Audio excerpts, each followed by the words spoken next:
Welcome to Chemical Reactions, the podcast where we explore the latest insights and innovations in liquid bulk transportation, chemical manufacturing, and other facets of the chemical industry.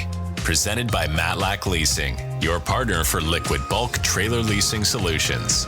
Now here's your host, Alex Steakley. Hey, welcome back to Chemical Reactions. Today I'm here with Heston Hodges from LMR. How's it going, Heston? Doing well today. Thanks for having me. Yes, sir. It's good. Wish we could have been in person. Yeah, good to catch up, though. I mean, it's been, 3 or 4 years since we worked together? Right. One of the people I miss, actually, over here. So Appreciate it. So, yeah, tell the people who you are. I know you've been with LMR for a long time. So, Heston Hodges. I've been with LMR probably most of my career. You know, this was a family business. So I started probably in my teenage years working in different facets of the company. You know, we had assets at one point. So working in tank farms, dispatch, just kind of been with the company from cradle to grave as the industry changed and incorporating IT. I've been heavy into that and just where we are today, just working all the way through from beginning to end. Okay. Yeah, I mean, that's usually the best way to do it, right? You learn every aspect of the business. You can sell every aspect of the business. So, right. And you know where all the bodies are buried. Yeah, exactly. You know what not to bring up. So, right. This is what we don't want to talk about. Yeah. So LMR 1981, it was founded. Yeah, it's about then. Got a pretty interesting story of how it started. I don't know how much detail we want to get into, but my dad was in the Marines, a family of truckers. He ended up coming out of Vietnam and ended up in New Orleans and meeting a bunch of people on the riverfront of all places, and then somehow hooked up with John Deere. And knowing the relationships he had on riverfront, he was able to get some of their vessels offloaded. So he did that for a while, and then a company named Uniroyal Chemical kind of found him and said, "Hey, we want you to do the same thing for us with our chemicals and containers." So they started having conversations, and I guess at the same time there was the brokerage license regulations were coming out. So they actually backed him to get a brokerage license and really adopted the company, which was at the time U.S. COMEX, stood for, I think, U.S. Commodity Exchange, and then kind of off and running. They ended up moving all of their outbound, inbound across the country based out of here in St. Gabriel or Geismar, Louisiana. Okay. And then when did you come into LMR? So that would have been, I guess,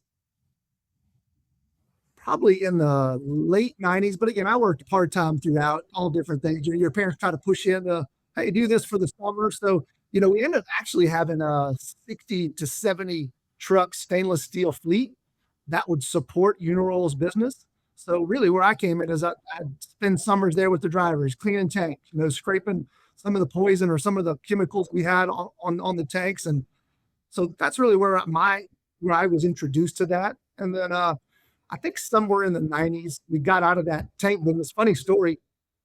I guess it was Labor Day weekend, and about I-59, we had a spill on Labor Day weekend, shut it down both directions. And I remember my dad coming home that Monday and saying, "We're done with this." And I think the next week he sold all 60 trucks to Snyder. And from then on, it's really just been focused on chemical logistics. That's really what we did, and that's where we move forward. Okay. And then kind of shortly after that, I think they signed a contract with DuPont to move all their inbound. What was funny, they came in and said, "We want to do this with you guys, but we hate your name. So we want you to have a different name." My dad was kind of like, "Well, I don't care what name you name it. Just let's pick something, move forward." Well, they chose Logistics Manager Resources, and kind of that's where we're off and running. So DuPont actually named us. Wow. What was the name before? U.S. COMEX. Oh, U.S. COMEX. Yeah. Model exchange. Yeah. The trucking company was separate. It was CTX, which it also stood for something like Committed to Excellence. That's what it was. Okay. Interesting times. Back then, when they first purchased that brokerage license, there was only 3 that were in existence at the time. The first 2 were never used. So from what I understand, U.S. COMEX LMR had the first brokerage license in North America. Wow. So, yeah, interesting tidbit there. Yeah. I want to think that the next one that was used was a guy Omni Logistics. That's what it was. I think his name was Lou Trillo. And what was interesting is him and my dad were, kind of friends. They knew each other, but they kind of focused on the one and done, where we kind of went the route of managed trans, right? We want to be your offsite department that you do compliance and safety planning, the kind of the whole life cycle. Yeah. Versus just doing the load to load. So that's kind of how that evolved. Yeah. So that's kind of what I wanted to get into is, it's LMR, Logistics Management Resources. Go ahead. By the way, they sold off to Odyssey. So Odyssey Logistics. So okay. Odyssey is a competitor today. So that was kind of the backbone of their bulk liquid division. So being that they do a lot of international. Yeah. What was the reasoning behind just to be sticky with your customers to kind of give them that not one and done, just being a 3PL, but being an actual logistics management tool? Why did y'all kind of go that route? I think it was relationship driven. You when you grow up in this industry, the carriers were mostly the drivers, right? That started their own company. And we were, kind of part of that. And I think that's kind of what the driver was. We thought that the long-term strength in a business like this is relationships. Yeah. So how best can you do that, right? We were never going to have 1,000 customers. So the idea was, if we had 50 customers that you did everything for, those relationships would matter. You grow into those different modes and the different things that those customers need from you. So I think that was the driver, just the relationship piece. Yeah. So kind of what's your fleet of services that you offer to your customers today? I mean, so obviously our focus is on the bulk, but over the years, what you'll find, and to be honest, the carriers have brought us a lot of places. We didn't have sales for a lot of time since LMR was in existence. Most of the accounts that we had access to were really carriers bringing us along. But what you find is some of the carriers in the bulk industry have different pieces of equipment, right? They may have tankers, they may have vacs, they may have, roll-off boxes. So what ended up happening is you kind of expand across those modes, which introduces you to different industries. So, flash forward to today where we might, we obviously move liquid tankers, but we're moving pneumatics of pellets for customers. We're moving rail. We're even into transload now. So your footprint kind of expands in that, but we're still focused on that chemical logistics piece. That's where it makes sense for us. Now, is that like a chicken or egg thing? Do you find the carrier first with the new type of equipment, or do you find the customer that's looking for, hey, we've got 50 roll-off boxes that need to be moved, and then go look for the roll-off carrier? Or is it a mix and match? It's interesting in that this is a very niche market. So where we sit today, I'd like to say we have relationships with most of the bulk carriers, most of the waste carriers. So there's obviously places that needs that pop up that you may need to find something a little different. But I'd say all in all, we're incorporated, contracted with probably 80% of those markets. So when you say chicken and egg, it's probably more of, hey, we've got this business. Do you know anybody that can handle it? And 9 times out of 10, we do. Yeah. So you said mostly chemical, mostly liquid bulk, but you do some pellets, you do rail. Are y'all doing intermodal too? We do quite a bit of intermodal kind of throughout the U.S. Some in Canada. We're not doing any international type stuff. We've got a relationship with Puerto Rico, but again, these are things that as we added a customer, the customers was heavy focus in bulk, whether it be pneumatics or liquid bulk. And then they say, hey, we've got this little smaller piece. Could you do it? So we'll grow into that. But it's not where we're not going out and chasing this huge truckload network of retail or groceries. And that's not really where we want to play. If we add another mode, it's this because it kind of complements what we're already doing for that customer. So on a day-to-day basis, when you're dealing with either customers or your vendors on the trucking side, what's a day look like for you? Are you calling to see capacities? Are you calling to see what loads are out there for your customers that they're looking? How does that work for you on a weekly or daily basis? As an operation? Yeah, just for you. Operation? Yeah. What's really nice about what we do is we're very closely knit with these supply chains of customers. So when you look at what we're doing, really what we're saying is, look, your expertise is making the product. Let us handle it from when it's made and got to be scheduled. So we're doing the soup to nuts, basically that order's ready to ship. Here's when the customer wants it. Everything thereafter. We're doing, in a lot of cases, SAP transactions. We're doing pricing in systems. Obviously, we're tendering it and managing the check call, the appointments, because this business is different. Everything's appointment. There's no windows. All the way up through freight pay, contracting the carrier. Really, they wash their hands of this, and we report performance and just get it to their customer when they want it. So the way we're tied in, when it comes back to really my role and a lot of management role here, we're closely tied in with the management of these companies. So the market's a little bit volatile right now. So, as of late, there's things to work on. There's, hey, should we use dedicated trucks? How do we get performance from, say, 93 to 96? What's that going to cost? What does that look like? What can we be doing to change some of the things that are affecting us right now? And that's part of the fun every day, because it's different every week. As you know, you've been in this. Yeah. And you said you kind of measure carrier performance. What goes into like a scorecard for a carrier? Or can you share that? Don't give away proprietary information. It's not, and there's really nothing standard. It's really per customer. But what everybody wants to see is, are we giving enough lead time to the carrier, right? Because it's not all just carrier driven. There's some things that we can do better on our side, right? So are we giving enough lead time? Are they getting to where they need to be on time? Are we scheduling this correctly, right? Because at the end of the day, you want to schedule it so that it meets the resources of the carrier, right? We've got, and one thing comes to mind, we've got a shipper that, he wants a load and go, and I think it picks up at 3 a.m. They want it delivered at 8. Well, that's a very difficult thing to do. Should we preload what for him? Here's the cost. So again, all those things go into that, but goes back to performance. Is he meeting the timelines that, you agreed to, we agreed to, pick up delivery? Are they billing correctly, right? A lot of involvement in the tracking now. And I see that's where the industry has a little bit room to improve. Just all those systems talking together. And that's kind of one of the things that we are go between two, that we can bring the carrier and the shipper together. Because you're always having to troubleshoot these systems. There's so much data flowing back and forth electronically. You manage that performance as well, right? Yeah. Yeah. And you're kind of in a unique situation where I think you have a lot of insight to industry trends. You get to talk to shippers, you get to talk to carriers. What are you seeing for the rest of 2026 and kind of beyond for the hazmat chemical space? It's interesting. In this industry, you would think that the carriers or the customers that we deal with would be very into forecasting and giving you some view in the future, but that really doesn't exist on a large scale. So you take all this information, and I don't know that there's any growth or what the growth is going to be. Really, the view is very short term. I mean, one of the things we're doing is out there talking to carriers and shippers, and they're all looking to us like, what do you think? Well, there really is no consensus that says, hey, you know what? This year is going to go up 5 or 10%.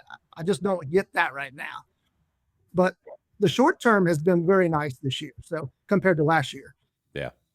Yeah. I mean, I see it in different verticals where we deal with in the tank leasing space. It's, I can forecast a little bit based by product, but other than that, I mean, it's a free for all, even in, all the carriers. I mean, some terminals are up, some terminals are down.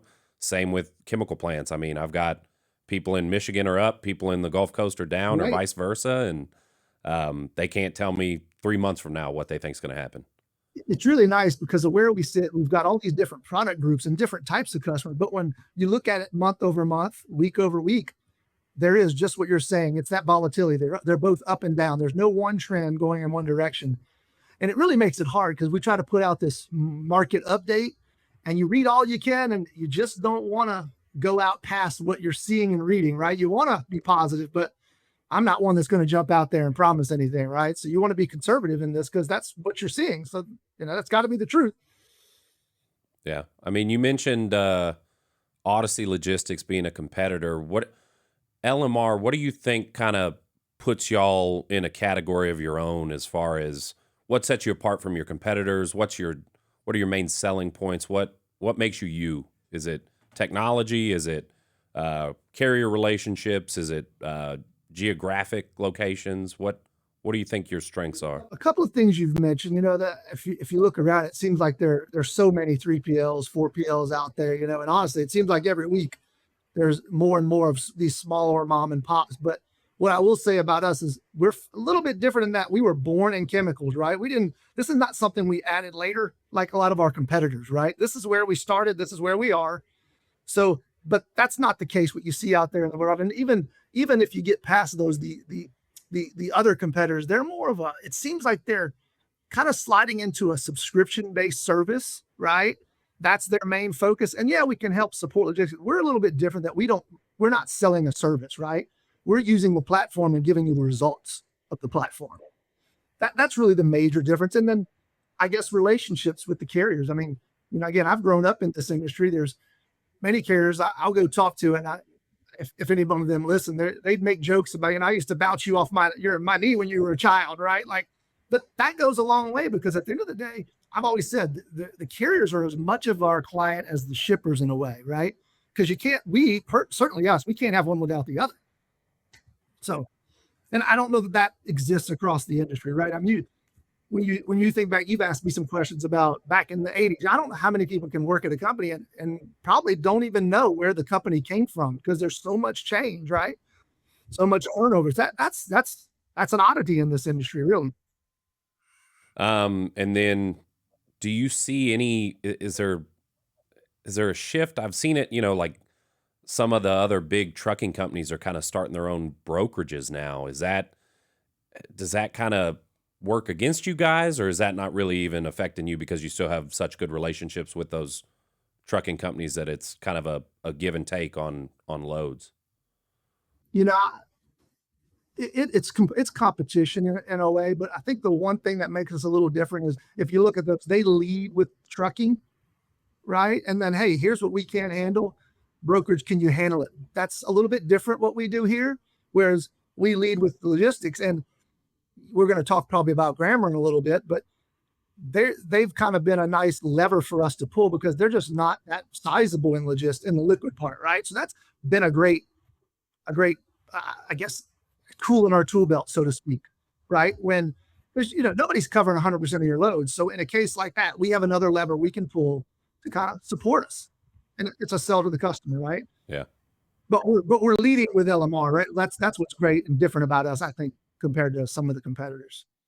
Yeah, you mentioned Grammar. That y'all got acquired in 22 by Grammar? About 22, yeah. How was that process? I mean, what were the talks like leading up? What were the things that y'all thought y'all could work on together, and what made that kind of a symbiotic relationship? Over the years, when you're in this long enough, customers always come and say, man, I wish you had a few trucks that you could put on certain business. Because, when the market gets tight, there's no truck to be had. You can't even buy a truck. So that kind of reverberates in your ear for a long way. And then I saw the fit between those guys is they want to grow in the market. They're not a threat to our other carriers really in that capacity. So that made the fit really nice. But then they're, as they're in that gas space. We're not in that. And MC331s, yeah. So the compliment for us was like, there's a whole industry that we could be exposed to that really there's no logistics. There's no 3PL, 4PL over there, and for various reasons. So not only do we get exposure to that, but we also have this, like I said, this lever that we can pull from. But it really didn't change us, really, right? We did expand our reach, but it really didn't change our DNA, so to speak. Yeah. So that's been nice. It's been very, very, very positive for both of us, I think. And they brought some transload strategies and assets that they had over to us. So overall, it's been really complimentary. But it really, again, it doesn't define us any differently. It just kind of broadens our platform. Yeah. And then you mentioned it, and I didn't really get to touch on it with the chemical transporters, but like when you kind of moved into that pressurized gas space, like how do you go about vetting a carrier to bring on as another vendor for LMR? The vetting process really isn't that much different. It's just a product, right? And to be honest with you, the product value is a little bit less, although there is a really high liability included in it. But it's not much different than what we're doing today. I mean, I'd like to say that we've got a kind of a best-in-class vetting process, because really what we've done is we've combined all of our chemical customers' requirements into one, right? So you can, this guy needs these 5 things, this client needs these 6, we've got these 11 things. But what I've seen over the time in the industry is it's kind of become the standard. So carriers, you know, they're not the best at necessarily knowing what insurance you need or what the insurance company, how they communicate. So oftentimes they put us in touch with the insurance company. And hey, if I'm a carrier, I just want to have this coverage to cover all these shippers. That's really been, I guess, a good product both ways, I guess, over the years. But again, we're talking you're 20, 30 years into this. There's a known expectation between both groups. Here's what shippers require. Here's what carriers require. Here's what the BOT requires. So we've mixed that all together. I think we've been a good proponent of getting to where we are today in this industry. Yeah. And then you mentioned with Grammar, y'all kind of got access to some transload and rail, things like that. What's similar and what's different about managing truckload versus transload versus rail car shipments? They're all, the truck and rail is entirely different, right? Yeah. I mean, it's really system based, right? Because you're working with the railroads, and in our case, we've got our own some software that we've subscribed, but we've built around, and it really gives you all the data coming back from the railroad. So it's really organized in that way. The truck business is a little different in that all the carriers operate their own way, right? So you can consolidate some things, but at the end of the day, you're working through their systems. Yeah. Right. You've got your own, it feeds data into you. But when you look at rails one way, bulks one way, those are entirely different from truckload. I mean, even if you look at bulk, it's so specific, and there's no windows out there in the world. You can't just load when you feel like it, deliver when you feel like it. You've got to meet a 15-minute window crossing, 500 miles. Yeah. 1,000 miles delivered. That's a tough accomplishment, tough ass. But that's what we do every day, and that's what the carriers do every day successfully. Yeah.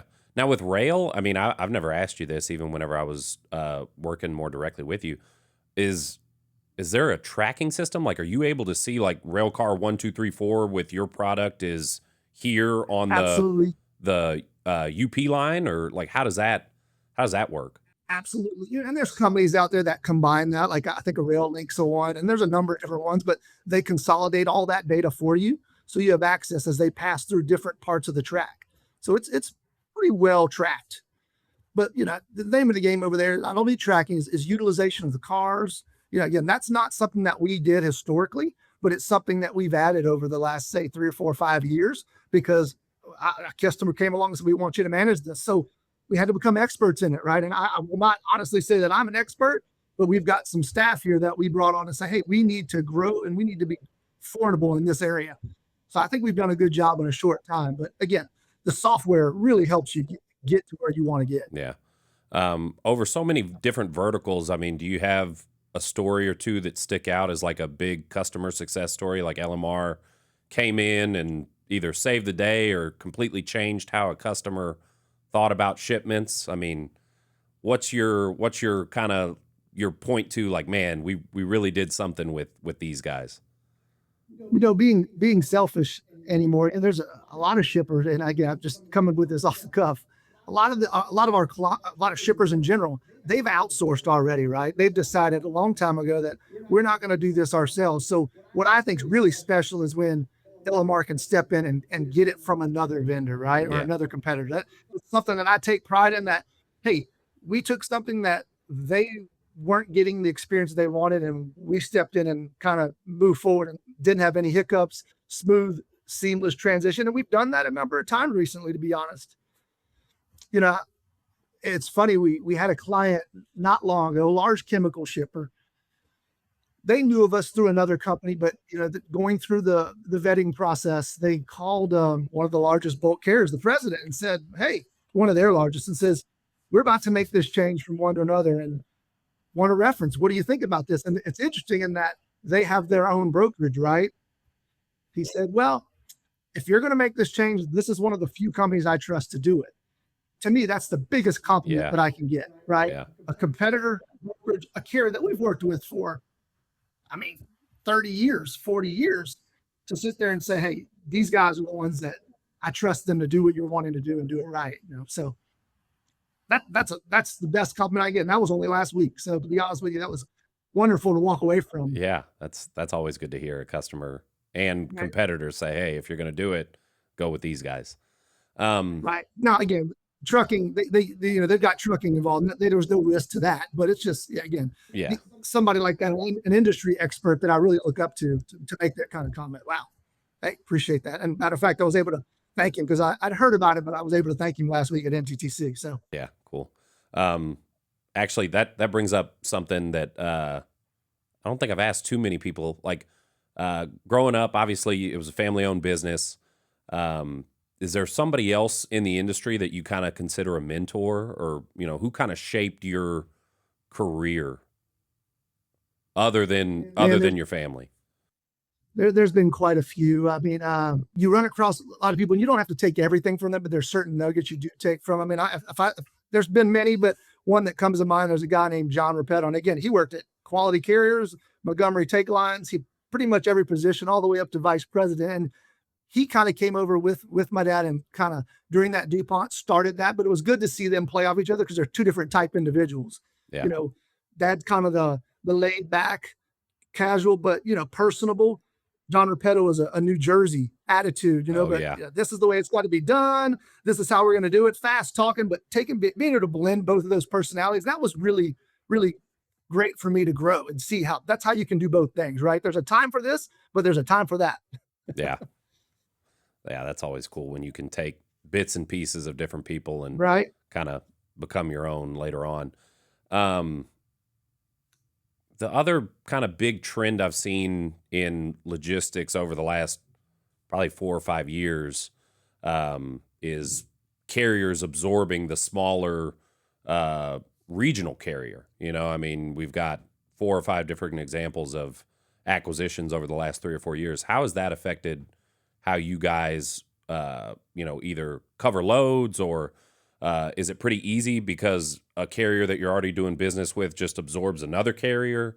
Does it present any unique challenges? Kind of what's that been like, seeing some of these guys absorb each other? It's all the above. It's from where we sit, it's not a bad thing. What you see over time is, if maybe we had 200 something carriers 10 years ago, and now it's down to half that, but we've maintained relationships, right? And when you look at the relationships you have, they become really terminal specific. You've worked at terminals, right? So you have a relationship with that terminal. Yeah, the carrier is there, and you want relationship with the leadership, but it takes all the relationships. So when they consolidate, it makes them probably a stronger company, hopefully. But then there's change, right? So you kind of got to navigate. In our industry, it's kind of terminals matter. The people at terminals matter, right? The driver force matters. One terminal manager leaves and goes somewhere else. He takes a handful of drivers, if not 20 drivers with him, right? So you got to pay attention to that kind of thing. So when you look at the consolidations, it's all carrier specific. One thing I can say that's been great about us is that we've been in this so long. I don't know, but a couple of times that we've not maintained a relationship and having a good relationship throughout me being here anyway. When there's issues that occur, we do a good job working together with the carrier to say, look, this wasn't totally your fault. We'll work with you, meet you in the middle on something like that, so you don't damage that relationship. Because again, they're not making more bulk carriers, right? There's no new ones coming out. I don't think we're ever going to go back to the regional carrier. No. I mean, I worked at Space City before I came over to Grammar, and Space City, we lived in the waste disposal world, kind of in that Gulf Coast. I mean, we did some stuff for Schlumberger, like from Williston, North Dakota down here, but most of our loads were Texas, Louisiana, Georgia, Florida. I mean, it was just that coastal region, and they recently got bought by Quantix, and now they're just part of the bigger machine over there. But yeah, I don't think we're going to go back to those region specific carriers.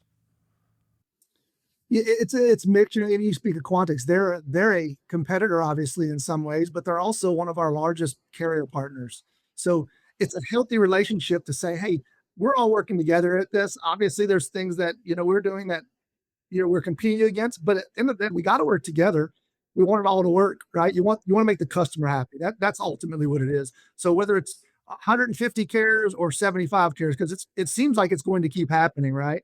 So our niche needs to continue to be making it easier for the shipper and easier for the carrier. That's where our strength is, right? So And I think just from working with people too, I mean, we're in such a niche industry. I tell people all the time, once you get in it, you're never out. So you could have somebody that goes from a carrier and then he goes to a manufacturer and he's in charge of their logistics or vice versa. And it's like, you never know when you're going to need that relationship. And Look at this right now. yeah, exactly. Exactly. Never would have So, guessed this. yeah, no. And I mean, that's the whole reason. Grammer was an employer and then a customer and a vendor. We've moved trailers around with you guys. So it's just, you got to play well with others because you never know when. It is a very small industry with a few participants, right? I mean, and actually it's funny what you've seen over time is the changing of the guard. Even in chemical companies the same way, but there's been salespeople and owners and presidents that have been in this industry for 30, 40, 50 years that are now retiring, moving out. And now it's a whole new group of people coming in. And I was laughing last week, I'm not old, but I've been in it a long time. So now I feel like I'm one of the older ones, not age related, but tenure related, right? So I've seen that changing of the guard. It's strange. And you can see all the gray hair now. So yeah, hey, that's just experience, that's just experience. That's exactly what that is. What do you think, kind of just from a logistics management or carrier space, like what are some things coming down the pipeline as far as technology or different practices that might take it to the next level in 2027 or beyond? I mean, for us, what I see immediately, coming out of the last 3 years we've been in, there's been the move to get lean, right? Shippers have gotten lean. We've not really gotten lean, but you're focused on improving processes. So, everybody's focused on that. And so if we see growth, what's going to be nice for us is you've got to be flexible. And I think that's what we've specialized in. And supply chain needs to be flexible because I don't think you're going to see shippers wanting to rebuild these large teams they had. So they're going to, this new phase of outsourcing is probably going to hit us. So they need to partner with people that, hey, you've got expertise, you're flexible. So you've got that aspect in the short term, right? Another thing you've seen over the last 3 years is carriers or shippers have kind of limited their carrier base. And if you think about it, when you've got your lanes, your business, you want to award it to a carrier, get consistent volumes, consistent lanes, but it minimizes the carrier base. Well, what you're seeing now, if we have a little expansion with this volatility we were seeing recently, that's not good enough anymore, right? They're not able to handle every shipment. They're not able to deliver on time. So you've got to be really looking to how do I expand that, be flexible, right? And maintain performance. I think that's something that, again, as a 3PL, 4PL, we are able to do and do it efficiently. So I think that's something that's going to continue to grow again, right? I guess the other way is that 2-letter word AI, right? I was just about to say that's the buzzword, right? 2026. Are y'all leveraging that in any specific way? It definitely seems to be overused, but what's been nice is, as you've seen, I guess, this leanness over the last 2 or 3 years, we've been looking at things that we can improve internally, right? Workflows that we can get a return ROI, but we're being really measured about it, right? I mean, we want it to be useful. We want to take and improve real world use cases. Yeah. I mean, and even in areas that's internal. I'm thinking like externally, it's again, it comes back to where can we improve the customer experience, right? You can throw so much in AI, but again, it can be anything, anywhere. But logistics is kind of the new frontier, right? Not everybody was doing it here till recently. Yeah. You see all these announcements for companies putting a lot of, capital into it, right? For lack of a better word, but that's the great thing. This industry coming soon. There's a bunch out there, and we're partnered with one or two, trying to see what direction we want to go. But that's really the short term: is how do we improve ourselves? How can we improve the customer experience? But yeah, very measured. Yeah, and I mean, talking about customer experience, what are y'all? How does that touch point work with you and a customer? I mean, are y'all talking? Obviously, you're talking every day when it comes to their logistical needs, but as far as just checkpoints, like, hey, how can we improve? How can we better service these different verticals for you? Is that like a quarterly talk? Is that like a every year you kind of reevaluate things and kind of try to change things that aren't quite working, or what does that look like? Really, just as a standard, we have weekly calls, kind of standing with the management of, let's say, our account rep and at the customer. So that's always happening each week, preferably at a standard scheduled time. So you're talking about performance, you're talking about plant operations, you're talking about staffing capacity. So you're really getting all those touch points every week. But then we also do our monthly and quarterly reports. So that allows kind of an overview of what's occurred. So it's all the time, really, Alex. That's the only way to stay in touch with it. Yeah. But again, we're different in that we're not trying to be a brokerage for 1,000 customers. We're trying to manage everything for a few, right? Yeah. A little bit tighter knit group. So again, you have a better view eye to that. And again, it's a large part of what I do, what my management does. Yeah. Kind of wrap this up with a two-part question. One, you've been at LMR for a long time, and you've been in a leadership role for a long time. What would you say your like leadership strategy is, as far as like what are the good qualities in a leader? What do you kind of try to do with your team? Just advice for upcoming logistics professionals as far as getting into a leadership role. The philosophy probably has been pretty simple. You really need the right people in the right role, right? We all talk about that. You need talent, but you really need also a system that they can be successful and accountable in, right? So that's one of the things we've done. We spent a lot of time making sure we have both. We want talent. We want clear processes. We want clear expectations. We need them to understand how your role affects the bigger picture, right? But it really starts with hiring people that the details matter, right? Because that's the industry that we're in. It's all about the details, precision. You got to be reliable and be there when the customer needs you. So that's 24/7, 365. I mean, we take that home with us every night. Yeah. Right. Every load. And to be honest, a long time ago, we even had a decision. We went to the employee base and said, hey, we want, let's say, a night service, for example, in this case.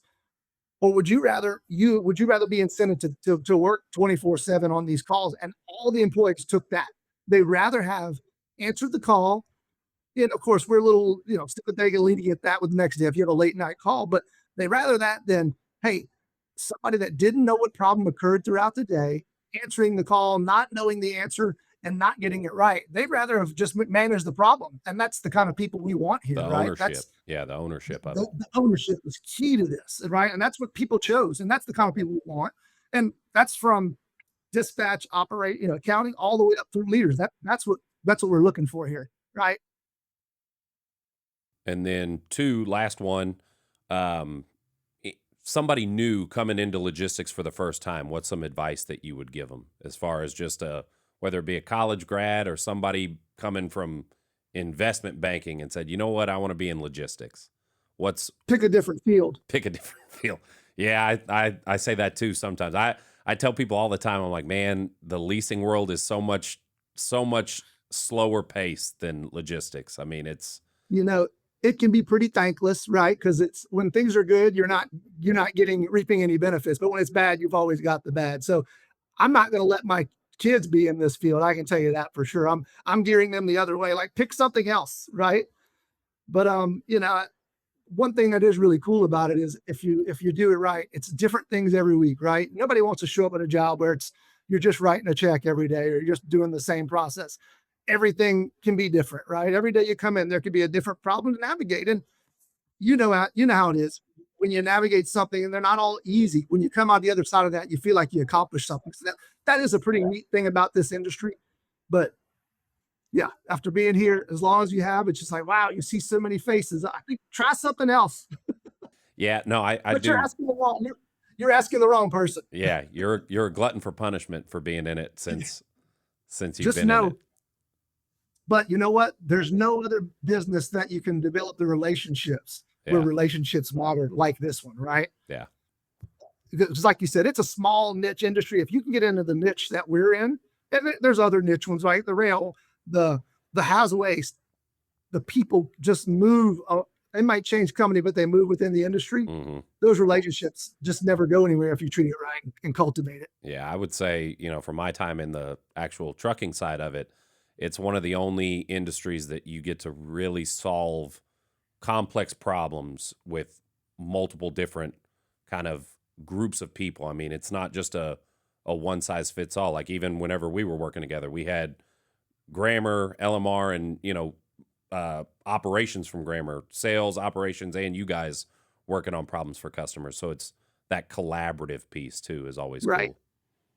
Yep, that's a neat thing about this, and that doesn't exist everywhere, right? I mean, you pick a different industry. There's no relationship in, say, IT, Yeah. right? That's constantly changing faces overseas, inshore. Yeah. Not being negative there, but I love that part about this business. It's the relationship piece. Again, just like what we have here. I'd never thought we'd be doing this a year or two later, right? Yeah, I mean, if you told me I'd be in front of the camera, I'm good talking to customers. I'm not always great talking about the industry and what people are doing Right. within it, but it's a cool experience. So I appreciate It you is a little coming on. Where can the people find you, and where can they learn more about LMR? And website, social media. We have a really good marketing department. It's always got things out there. Check out our market update, which comes out quarterly. And if marketing had their druthers, it'd be every week, every month, right? But those kinds of places. And we're located here in Baton Rouge, so anytime anybody wants to stop by and say hi, see where we're going, come by, say hi. There you go. Well, next time I'm in New Orleans, we're gonna go grab some beignets or something. That's another part of the job that I like the most. I call it the entertainment director. Yeah. I really appreciate that. You've excelled at that role. I've seen that firsthand. Anytime, come visit. Welcome to have you back, Alex. Yes, sir, man. Good to catch up with you. Talk to you next time. You too. Bye. See you soon. Thank you for tuning in to Chemical Reactions presented by Matlack Leasing. If you enjoyed today's episode, be sure to subscribe, share it with a friend, and leave us a review. Until next time. Special thanks to Matlack Leasing, presenting sponsor of our podcast. When it comes to liquid bulk trailer leasing, Matlack is your go-to expert. Whether you're transporting chemicals, food-grade products, or other liquids, Matlack Leasing provides the reliable trailers you need for safe and efficient delivery. Choose Matlack Leasing for unmatched quality and service. Visit matlackleasing.com today to learn more.